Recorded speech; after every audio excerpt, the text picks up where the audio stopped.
میں نے لیٹر لکھا, سائفر بھیجا کہ اس کے اوپر انکوائری ہونی چاہیے, نہیں ہوئی. تو اب یہ جو انکوائری کرنا چاہتے ہیں ایف آئی اے, میں صرف سوال یہ پوچھتا ہوں کہ پہلے تو مجھے یہ بتائیں, مجھے بلا تو لیا آپ نے انکوائری کے لیے, لیکن مجھے یہی نہیں پتا کہ میرے سے کس چیز کی انکوائری کرنی چاہتے ہیں آپ, تاکہ میں تیاری کر کے آؤں. لیکن میں ایف آئی اے کو بھی یہ کہنا چاہتا ہوں کہ یہ آپ کے پے گریڈ سے زیادہ اوپر بات ہے. آپ کے رانا ثناء اللہ جو انٹیریئر منسٹر ہے, جو آپ کے اوپر ہے, وہ تو کہہ بیٹھا کہ عمران خان کو جیل میں ڈالنا ہے. وہ ابھی کوئی انکوائری کا مجھے بھی نہیں پتا. ابھی تو ہمیں 164 کا بیان بھی ہمارے سامنے نہیں آیا. ابھی تو نیوز آئٹمز آ رہی ہیں نا کہ جی اعظم خان نے یہ کہہ دیا. ہمارے سامنے تو ابھی کچھ نہیں آیا, کیونکہ میں نے اپنے وکیلوں سے پوچھا تو کسی کی وکیل کو بھی پتہ نہیں کہ وہ کون سا بیان ہے اعظم خان کا جو 164 پہ آتا ہے. یہ تو نیوز آئٹمز آ رہی ہیں. تو ابھی سے ہی وہ کہنا شروع ہو گیا ہے کہ جی اس نے جیل میں جانا ہے جو ایف آئی اے کا ہیڈ ہے. تو ایف آئی اے کی کیا حیثیت رہ گئی؟ تو ہمیں تو پتہ انہوں نے کیا کرنا ہے, لیکن قوم کو پتہ ہونا چاہیے کہ یہ اتنا بڑا ظلم ہوا اس ملک کے ساتھ, جو انہوں نے جو گورنمنٹ گرائی ہماری, جو میں نے آپ کو بتایا بھی کہ آئی ایم ایف کی صرف آپ رپورٹ پڑھ لیں کہ انہوں نے بتایا کہ انہوں نے یہ جو منی لانڈررز تھے اور این آر او والے یہ جو لیڈرز تھے, انہوں نے آ کے پاکستان سے 14 مہینے میں کیا اور عوام کو کتنی تکلیف ہوئی, کتنی تکلیف سے عوام گزر رہی ہے, اور مزید اور آگے تکلیف آنے والی ہے. ایک وہ گورنمنٹ جس کی بہترین پرفارمنس تھی, اور وہ صرف اور صرف, اب ضرورت نہیں ہے آپ آئی ایم ایف کا ہی پڑھ لیں نا, آئی ایم ایف تو ہمارے نیچے نہیں ہے, اکنامک سروے پڑھ لیں جو کہ انہوں نے شائع کیا, تو وہ تو اب واضح ہے کہ ایک حکومت جو بہترین پرفارمنس دے رہی تھی, جو لوگوں کے حالات بہتر کر رہی تھی, روزگار بڑھتا جا رہا تھا.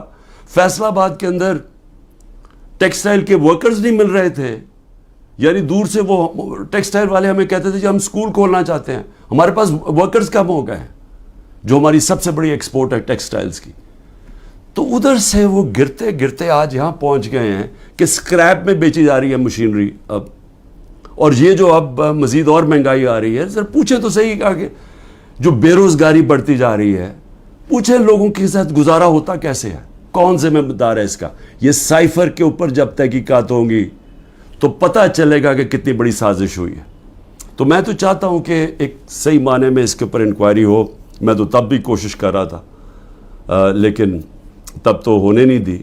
تو اللہ کرے کہ اس میں سے ہی کچھ چیز نکلائے, لیکن یہ ایف آئی اے نہیں کر سکتی کہ وہ تو کنٹرولڈ ہے انہی لوگوں سے جو انہوں نے فائدہ اٹھایا یہ سازش سے. دوسری چیز ہے, اب 2 اور میرے اوپر نیب کے کیسز ہیں. ایک ہے القادر. اب القادر کے اوپر میں آپ کو بتا ہی چکا ہوں کہ وہ کیس یہ ہے کہ عمران خان نے ملک ریاض کو فائدہ دلوایا کیونکہ اس نے اس سے پہلے القادر یونیورسٹی بنائی تھی. اور القادر یونیورسٹی کیا ہے؟ چیریٹی کی یونیورسٹی.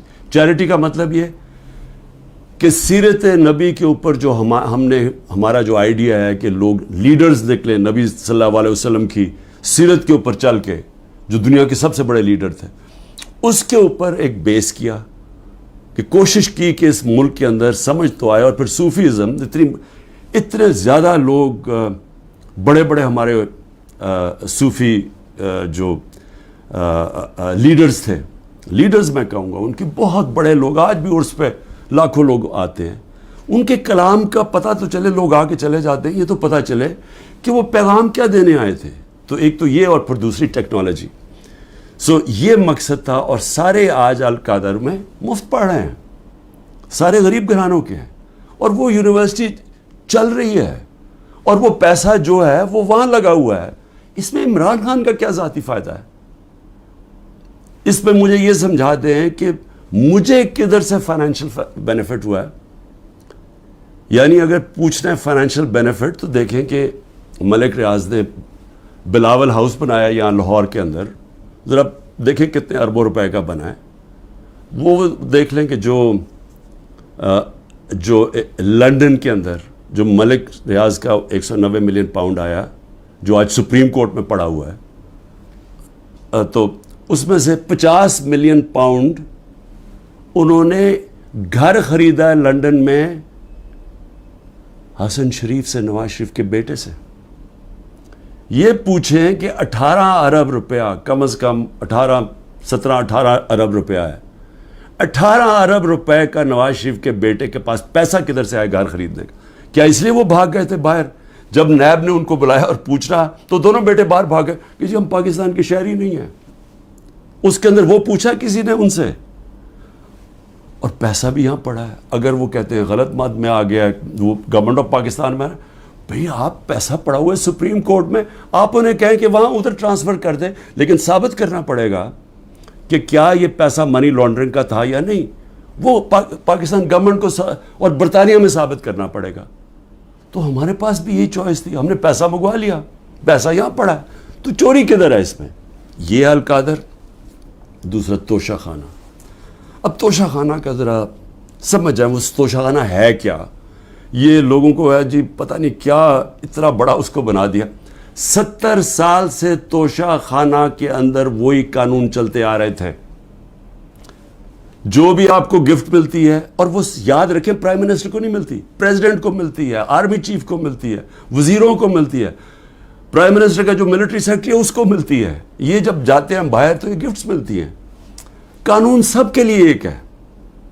جب سے 70 سال سے ایک ہی قانون ہے کہ وہ جا کے وہ فورن آفس میں آتی ہیں، وہ جا کے دیتے ہیں کیبنٹ سیکرٹری کو، کیبنٹ سیکرٹری آگے ایویلویشن کے لیے ایف بی آر کو بھیج دیتا ہے.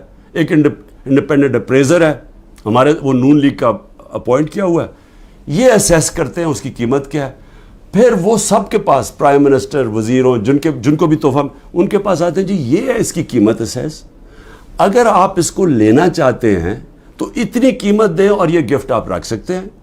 اور اگر یہ نہیں لینا چاہتے تو یہ بھی سمجھ جائیں وہ پھر آکشن ہوتی ہے، وہ جا کے کوئی بھی خرید سکتا ہے. یہ ہے قانون. اب عمران خان کے اوپر کیا الزام ہے؟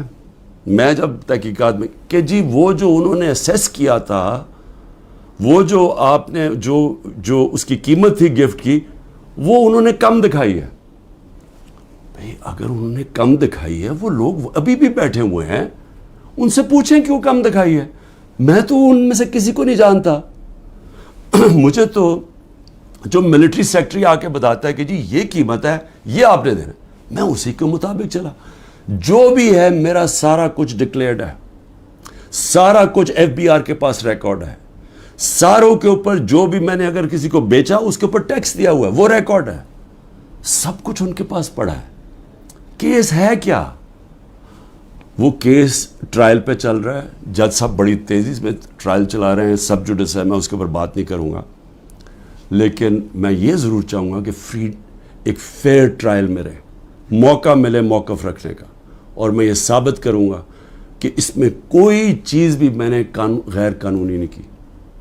لیکن جو میں پوچھنا چاہتا ہوں آج، اچھا 3 توشہ خانہ کے اوپر کیس کدھر ہو رہا ہے؟ ایک الیکشن کمیشن کر رہی ہے کیس، ایک ایف آئی آر کٹوائی ہوئی ہے، ایک نیب کیس کر رہی ہے. ایک ایشو کے اوپر 3 کیسز چل رہے ہیں. یہ بھی کوئی ورلڈ ریکارڈ ہے، کبھی ایسے ہوتا نہیں ہے. لیکن اتنی جلدی میں ہے کہ کسی نہ کسی طرح اس کو راستے سے ہٹاؤ، ڈسکوالیفائی کرو اور اس کو جیل میں ڈالو. اب میں صرف آج نیب چیئرمین سے بڑے آپ کی وجہ سے مجھے وہ جس طرح اٹھایا گیا، آپ بھی ایک اس میں آپ کی وجہ تھی، اور بھی جس نے بھی حکم دیا تھا کہ غیر قانونی اور غیر آئینی طور پہ مجھے 9 مئی کو جس طرح ذلیل کر کے اٹھایا گیا مجھے اسلام آباد ہائی کورٹ سے، اس میں آپ کا بھی ہاتھ تھا. میں سوال یہ پوچھنا چاہتا ہوں کہ چلیں میں تو یہ نیب کے کیس فیس کروں اور کروں گا، کئی ملک سے باہر نہیں بھاگوں گا، یقین کریں سارے کیس فیس کروں گا. لیکن میں صرف سوال یہ پوچھتا ہوں کہ آپ کا ضمیر کوئی جاگتا نہیں ہے جب آپ کو پتہ چلا ہے کہ توشہ خانہ کے اندر چوری ہوئی ہے، اور چوری نیب کے اندر بھی پتہ ہے، وہ کیس نیب میں بھی پڑا ہوا تھا، لیکن آپ نے بند کر دیا وہ. تو عوام کے لیے میں کیا بتانا چاہتا ہوں، وہ چوری کیا تھی؟ توشہ خانہ کا قانون ہے کہ گاڑی، جب بھی کوئی گاڑی گفٹ کرے، جو مجھے بھی ایک گاڑی گفٹ ہوئی تھی، آپ توشہ خانہ سے وہ نہیں لے سکتے. آپ اگر اس کی ان کے زمانے میں یہ بھی ان کے زمانے میں 20% دیتے تھے قیمت. مثلا اگر 10 روپے اس کی قیمت آتی ہے یعنی ویلیو ہوتی ہے گفٹ کی, تو ان کے زمانے میں 20% دیتے تھے, 20 روپے دیتے تھے اور پھر لے لیتے تھے. ہم نے جا کے اس کو 50% کر دیا, یعنی اگر 10 روپے کا تحفہ ہے تو 5 روپے دیں گے اور پھر تحفہ لیں گے. ہم نے بڑھا دیا. تو ان کے زمانے میں 20% ہوتا تھا اور پھر بھی گاڑی آپ نہیں لے سکتے تھے. اب میں صرف آپ کو یہ ذرا آپ کو پتہ ہونا چاہیے کہ یہ ہو کیا رہا ہے. دیکھیں نیب چیئرمین کو بھی میں ذرا سوچ رہا ہوں کہ ان کا ضمیر شاید جاگ جائے اس چیز پہ. نواز شریف مرسیڈیز سب سے مہنگی گاڑی ہوتی ہے, بی ایم ڈبلیو اور مرسیڈیز مہنگی ترین گاڑیاں ہیں. وہ گاڑی خریدتا ہے جو کہ اس کو اجازت ہی نہیں ہوتی. 6,36,000 روپے میں سب سے مہنگی گاڑی مرسیڈیز 6,36,000 پہ لیتا ہے. پہلے تو کیا اس کی قیمت دیکھی, کوئی مرسیڈیز اتنی سستی آتی ہے, یعنی اس کی قیمت دیکھیں 42 لاکھ. کوئی مرسیڈیز پاکستان میں 42 لاکھ کی آتی ہے, تو اس نے صرف 6,36,000 دیا اس کا. تو پہلے تو چوری تھی کیونکہ آپ گاڑی نہیں نکال سکتے. پھر ذرا قیمت دیکھ لیں. میں اور بھی ویسے یہاں قیمتیں میں دیکھ رہا ہوں کہ میرے سے نیب والے پوچھ رہے تھے کہ جی آپ نے یہ بڑی آپ نے سستی چیزیں لی ہیں, مجھے تو پتہ ہی نہیں تھا. لیکن ذرا یہ میں ایسی میری نظر پڑ رہی تھی, ایک پرل کا نیکلس وہ سوچیں صرف 27,000 دے کے لیا نواز شریف نے. پھر میں رولیکس گولڈ بریسلٹ اور رولیکس 1,10,000 روپے پہ لے کے لیا. ون ریسٹ واچ, کارٹیئر کی ریسٹ واچ, چھوٹی بھی نہیں, اور وتھ ڈائمنڈز, ہیرے لگے ہوئے اس کے اوپر. وہ جی بڑی مہنگی انہوں نے خریدی 40,000 روپے میں. تو کیا نیب کو یہ نہیں نظر آیا کہ نواز شریف نے چوری بھی کی, ایک گاڑی بھی, اور قیمتیں انہوں نے نہیں دیکھی. اس کے بعد زرداری صاحب دیکھ لیں, 3 گاڑیاں نکالی انہوں نے توشہ خانہ سے. 2 بی ایم ڈبلیوز, سب سے جو اس وقت کی مہنگی ترین بی ایم ڈبلیو کی بھی قسمیں ہوتی ہیں 760U, اور بلٹ پروف, یعنی بلٹ پروف کی قیمت آپ سوچ لیں کہ اس کی قیمت کتنی تھی, 10 کروڑ روپے کی. تو وہ انہوں نے ایک بی ایم ڈبلیو وہ نکالی, پھر ایک دوسرا ماڈل وہ بھی سیکیورٹی والی, 2 بی ایم ڈبلیوز, اور پھر ایک ٹویوٹا لیکسس, یہ بھی بلٹ پروف. تو ان کے اوپر کوئی نیب کی انکوائری یا کوئی نہیں ہونا تھا. یعنی کیا طاقتور اگر آج بیٹھا ہوا تو اس کے لیے سارے معاف ہو جاتی ہیں چیزیں. اور یہاں آپ کہہ رہے ہیں کہ جی وہ جو انہوں نے سستی دکھا دی یا وہ مہنگی, تو جنہوں نے سستی دکھائی ہے وہ تو ابھی بھی بیٹھے ہوئے ہیں, پوچھیں ان سے. آگے چلیں جی. میں نیب چیف کو میں پھر سلام کرتا ہوں, آفتاب سلطان کو سلام اس لیے کرتا ہوں کہ ان سے جب کہا گیا یہ جو حرکتیں اب ہو رہی ہیں, انہوں نے کہا میں نہیں کرتا.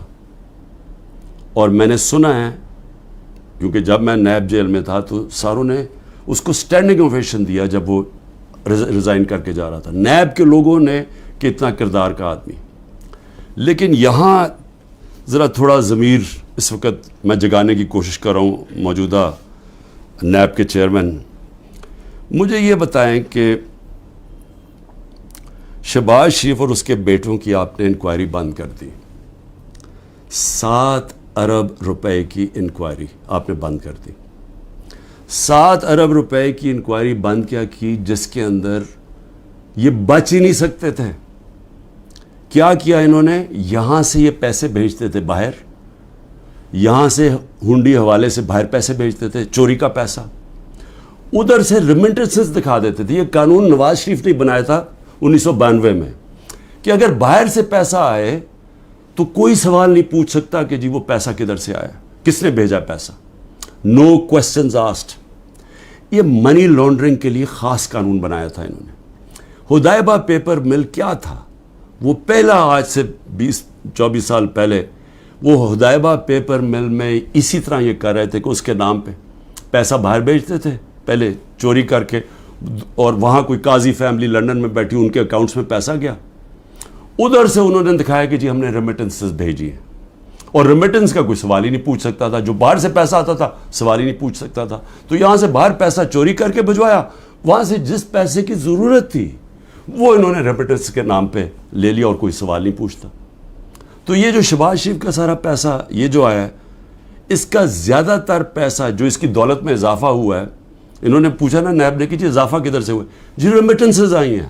90% انہوں نے دکھایا یہ جس طرح کہ جی وہ فلانے نے پیسہ بھیجا. جب انہوں نے چیک کیا وہ کون تھا, ایک کوئی پاپڑ والا تھا جو پاپڑ بیچتا تھا, اس نے کوئی کروڑوں روپیہ بھیج دیا ان کے اکاؤنٹس میں. پھر دوسرا ایک اور کوئی چینی والا, اس طرح کے لوگ تھے جو کبھی پاکستان سے بھی باہر گئے, ان کے پاسپورٹ پکڑے, ان کے نام پہ پیسے بنے. یہ اوپن اینڈ شٹ کیس تھا. لیکن چیئرمین نیب صاحب نے اپنی کوئی سوچا ہوگا, کیس ختم کر دیے. پھر اگلا سنیں ذرا. ہاں میں ایک چیز بھول گیا, مریم نواز بھی, انہوں نے BMW لی, کوئی مڈل ایسٹ سے کسی ان کو تحفہ ملا. توشہ خانہ میں نہیں بتایا کہ وہ آیا باہر سے تحفہ. جو بھی آپ کو باہر سے تحفہ ملتا ہے آپ کو ڈکلیئر کرنا پڑتا ہے, اور وہ جاتا ہے توشہ خانہ میں. انہوں نے توشہ خانہ میں نہیں دیا, اور اسی کو گاڑی کو پھر استعمال کر کے آگے بیچ دیا, اور بڑے نفع کے اوپر. یہ بھی سیدھی چوری ہے. اس کے اوپر بھی کوئی کسی نے بات نہیں کی, کوئی نیب کو کوئی کھٹکا نہیں ہوا کہ کچھ غلط ہو رہا ہے. پھر آگے چلیں. 16 ارب روپے کے FIA کے کیس. اب FIA سے میں مل رہا ہوں, انشاءاللہ ان سے پوچھوں گا کہ کیا جب ڈاکیومنٹری ایویڈنس تھی کہ یہ نوکروں کے نام پہ پیسہ آتا تھا اور ادھر سے شریف خاندان کے یہ ان کے بیٹوں کے اکاؤنٹس میں چلا جاتا تھا 16 ارب روپے, جس میں مقصود چپڑاسی بھی تھا, تو کیا وہ کیس بند کر دیا؟ سوچا نہیں کہ 16 ارب روپیہ کوئی چھوٹی رقم نہیں ہے. تو اس کے اوپر کوئی فکر نہیں ہوئی آپ کو کہ پوری تحقیقات ہوئی, اتنی فائلیں پڑی ہیں, ساری ڈاکیومنٹس پڑی ہوئی ہیں, کوئی آپ نے نہیں دیکھا کہ وہ ڈاکیومنٹس دیکھ لیں. وہ تو لوگ, مقصود چپڑاسی تو بیچارہ ہارٹ اٹیک سے گیا, ڈاکٹر زبان بھی ہارٹ اٹیک سے گیا, ایک اور گواہ ہارٹ اٹیک سے گیا. تو کوئی فکر نہیں ہے کہ ڈاکیومنٹس بھی پڑی ہوئی ہیں, ان کے اوپر FIA کو انویسٹیگیٹ کرے. نہیں, کیونکہ یہ آپ قانون کے اوپر ہیں لوگ, ان کو یہ چوری بھی کریں سب کچھ معاف ہے. پھر آگے چلیں. آصف زرداری, اچھا, اور مریم کے 4 لنڈن کے فلیٹ. یہ بھی ایک بہت بڑی ساری میری قوم کے لیے ذرا سن لیں کہ 4 فلیٹ لنڈن کے نواز شریف نے جب پینما پیپرز میں پکڑے گئے, انکشاف ہو گیا انٹرنیشنل 2016 میں, تو نواز شریف نے اسمبلی میں جا کے کہا کہ ہاں یہ ہمارے ہیں, اور یہ ہیں وہ دستاویز جو ثابت کرتے ہیں ہمارے, وہ جھوٹ نکلے. پھر عدالت میں کیس چلا گیا, وہاں انہوں نے قطری خط لے آئے سامنے, وہ بھی مزاحیہ تھا, انہوں نے مذاق اڑایا اس کا. اس کے بعد اب ایک وہ مریم اور اس کے بھائی حسین کے بیچ میں ایک کانٹریکٹ سائن دکھاتے ہیں کہ جی ٹرانسفر ہوا ہے فلیٹ 2006 میں, اور جس میں وہ سائن کیا, جو فونٹ تھی جس میں وہ ٹائپ آؤٹ ہوا, وہ ابھی آئی نہیں تھی فونٹ, وہ اگلے سال آئی. سیدھا عدالت میں جھوٹ بولا گیا, فراڈلنٹ کانٹریکٹ دکھایا گیا. ابھی تک وہ یہ نہیں بتا سکے کہ یہ 4 مہنگے ترین لنڈن میں محلات جنہیں کہ ان کا پیسہ آیا کدھر سے, ابھی تک کچھ نہیں. لیکن جج صاحب نے پوچھا نیب سے کہ جی بتائیں, وہ تو کہتے ہیں ہمارے فلیٹس ہیں, آپ ثابت کر سکتے ہیں؟ نیب نے کہا نہیں جی ہم نہیں ثابت کر سکتے. چلو جی کیس ختم. تو ایک طرف تو یہ ہو رہا ہے. زرداری صاحب پہ آ جائیں. زرداری صاحب تو پہلے مشرف نے جب ان کو معاف کیا ان کی کرپشن, تو اس کے اندر سب سے پہلے تھا جو سرے محل, جس کا بڑا شور مچا. سرے محل کے اندر آپ سب جانتے ہیں کہ انہوں نے ایک بہت بڑا ایک ریل اسٹیٹ لے لی, کتنی ایکڑز کی, انگلینڈ کے اندر سرے میں. وہ اینڈ میں جا کے پاکستان نے وہاں کیس کیا. کیس میں ثابت ہو گیا کہ یہ دکھا ہی نہیں سکتے تھے ان کے پاس پیسہ ہے. تو جب وہ ثابت ہو گیا کہ ان کے پاس تھا نہیں, وہ بک گئی, اور وہ پیسہ پاکستان آنا تھا. تب تک NRO مل گیا, وہ بھی ہضم ہو گیا. $60 ملین پڑے ہوئے تھے سوئٹزرلینڈ میں, وہاں کیس کیا. وہ آنے والا تھا پاکستان NRO میں، وہ بھی 17 ارب روپیہ وہ بھی ہضم ہو گیا. اس کے بعد پھر شروع ہوا، وہ پھر مشین پھر چلنی شروع ہوگی پیسے بنانے والی. پھر وہ فیک اکاؤنٹس پکڑے گئے، اربوں روپیہ وہی کہ یہاں سے فیک اکاؤنٹ سے پیسہ باہر بھیجا، ادھر سے ریمیٹنسز دکھا کے پاکستان لے لیا اور باقی پیسہ باہر ہی رکھا. جو کرپشن ہو رہی ہے سندھ حکومت کے اندر، جو کھل کے پیسہ بن رہا ہے، جو سارے جانتے ہیں زرداری سسٹم کہ ہر چیز کا کٹ ملتا ہے، وہ کیا ہماری ایجنسیز کو نہیں پتا؟ کیا وہ نیب کو نہیں پتا؟ لیکن کیونکہ ان سے بھی ڈیل ہوئی ہے، وہ بھی آج اوپر بیٹھے ہوئے ہیں پاور میں. لیکن کن کے اوپر اس وقت پورا زور لگا ہوا ہے؟ سارا زور لگا ہوا ہے کہ جی کسی نہ کسی طرح عمران خان اور تحریک انصاف کو ختم کرنا ہے. اور ہو کیا رہا ہے کہ مظلوم ہم، یعنی سائفر کے اندر گورنمنٹ میری جاتی ہے اور کیس ہی میرے اوپر ہو جاتا ہے. 9 مئی کو سپریم کورٹ کہتا ہے کہ غیر آئینی اور غیر قانونی طور پہ مجھے ایک مجرم کی طرح اٹھایا گیا، لیکن میرے اوپر 30 کیس ہو جاتے ہیں. اس کے علاوہ جن لوگوں کو گولیاں ماری سیدھی سیدھی لوگوں کو گولیاں ماری، نہتے لوگوں کو، پروٹیسٹرز کو، انہی کے اوپر کیس کر دیا. ان کی ڈیڈ باڈیز، جو 16 لوگ مرے، جو شہید ہوئے، میں کہتا ہوں انصاف کے لیے کھڑے ہوئے نا انصافی ہو رہی تھی ان کے پارٹی کے چیئرمین سے، ان کو سیدھی گولیاں ماری، ان کے گھروں میں پہنچ گئے کہ تم نے اگر FIR رجسٹر کی تو ہم تمہیں یہ کر دیں گے. وہی جو ضلع شاہ کے گھر پہنچ گئے، جب اس کو قتل کیا گیا تو پولیس کسٹڈی میں اس کو قتل کیا گیا، میرے اوپر 302 قتل کا پرچہ کر دیا. اور پھر اس کے ماں باپ کے پاس پہنچ گئے کہ آپ نے دیکھیں اس کی بات نہیں کرنی، اور ان کو چپ کرا دیا. تو پہلے لوگوں کے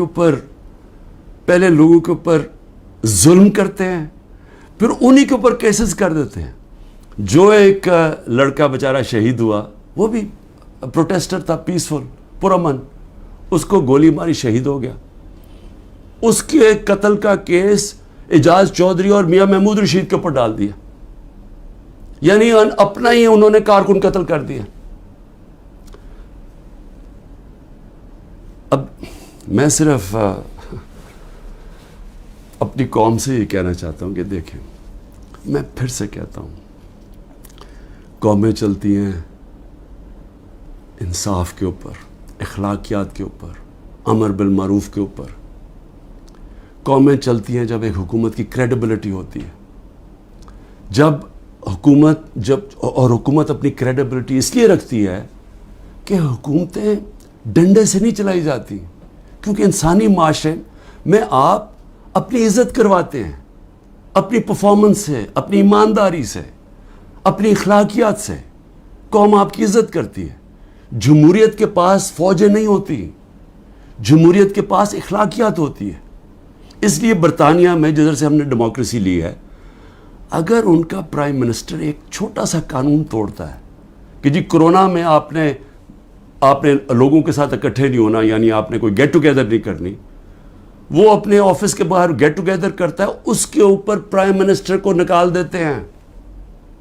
ان کی اخلاقیات کا معیار دیکھیں. ان کے وہ ایک ہیرلڈ میکملن پرائم منسٹر جھوٹ بولتا ہے، جھوٹ پکڑا جاتا ہے، اس کو نکال دیتے ہیں. یا سارا حکومت ہی جھوٹ پہ چل رہی ہے، کیسز ہی سارے جھوٹ. 180 کیسز کر دیے. کیا کوئی مانتا ہے پاکستان میں کہ یہ ایک آدمی نے 70 سال کی عمر تک کوئی ایک جرم نہیں کیا اور ایک دم چند مہینے میں 180 کیس ہو گئے؟ کوئی مانے گا یہ؟ لیکن ان کو کوئی شرم ہی نہیں ہے. کیا یہ مانے گا کہ میاں محمود اور اعجاز چودھری نے اپنے کارکن کو گولی مار دی ہے؟ کیا میں نے ضلع شاہ کو قتل کر دیا؟ کوئی مانے گا؟ کوئٹہ میں سارا کوئٹہ جانتا ہے کہ اس وکیل کی خاندانی دشمنی تھی، سب جانتے ہیں، ایویڈنس ہے. میرے اوپر 302 قتل کیس کر دیا اس کے اوپر. اور یہ جو سائفر ہے، ہماری گورنمنٹ گرتی ہے اور کیس ہی ہمارے پہ کر دیتے ہیں. تو میں آخر میں اپنی قوم سے کہنا چاہتا ہوں، دیکھیں یہاں جو ایک طاقتور فیصلہ کرتا ہے کہ میں نے کاٹا مار دیا ہے، فلانے پہ کاٹا مار دیا. ہمارے لوگوں کو کہتے ہیں کہ عمران خان میں کاٹا لگ گیا ہے تو اب تو PTI نے آنا نہیں اور عمران خان نے آنا نہیں، اس لیے وہ جو 2 پارٹیز بنائی ہیں ان کے اندر چلے جاؤ. دیکھیں پاکستان کا جو آئین ہے نا وہ کہتا ہے کہ حاکمیت اللہ کی ہے, اور اللہ کے بعد جو عوام کے منتخب کیے ہوئے نمائندے ہیں ان کی ہے. کوئی کانٹا نہیں ڈال سکتا کسی کے اوپر عوام کے علاوہ.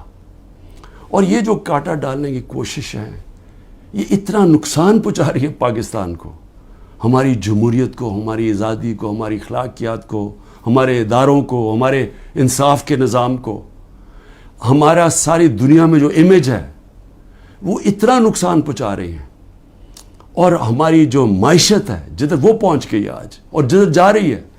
تو میری صرف ریکویسٹ یہ ہے اپنی قوم کو کہ دیکھیں میں اگر جیل میں بھی جاتا ہوں نا, آپ نے جد و جہد کرتے رہنا ہے, اور میں ہمیشہ 27 سال سے کہتا ہوں پرامن جد و جہد. لیکن یہ آپ کے لیے اتنا ضروری ہے کیونکہ یہ جو ساری سٹرگل کر رہا ہوں اپنی ذات کے لیے نہیں کر رہا. اگر ذات کے لیے کر رہا ہوتا تو میں بڑی پہلے چھوڑ چکا ہوتا. کون اپنی زندگی کو داؤ پہ لگاتا ہے؟ کون کسی کے اوپر 2 دفعہ قاتلانہ حملے ہوتے ہیں اور وہ پھر بھی لگا رہتا ہے؟ یا جیل کے اوپر سارے اکٹھے ہوئے ہیں جس آدمی کے اگینسٹ, وہ کیوں کھڑا ہے؟ کیونکہ میں اس کو سیاست نہیں سمجھا, اس کو عبادت سمجھتا ہوں. ساری دنیا کی تاریخ میں آزادی کے لیے اپنی لوگوں نے جد و جہد کی, اپنی جانیں قربان کی ہیں. کیونکہ اللہ جو اپنی آزادی کے لیے جد و جہد کرتا ہے اور انصاف کے لیے, اس کو اگر وہ مرتا ہے تو اس کو شہید کہتا ہے. اللہ بہت بڑا رتبہ ہے. میں اپنی قوم کو بھی کہہ رہا ہوں کہ اس میں آپ کا مستقبل ہے, آپ کی حقیقی آزادی میں. یہ جو نظام اگر یہ چلتا رہا, پاکستان چھوڑیں, کسی ملک کا کوئی مستقبل نہیں ہے. پاکستان زندہ باد.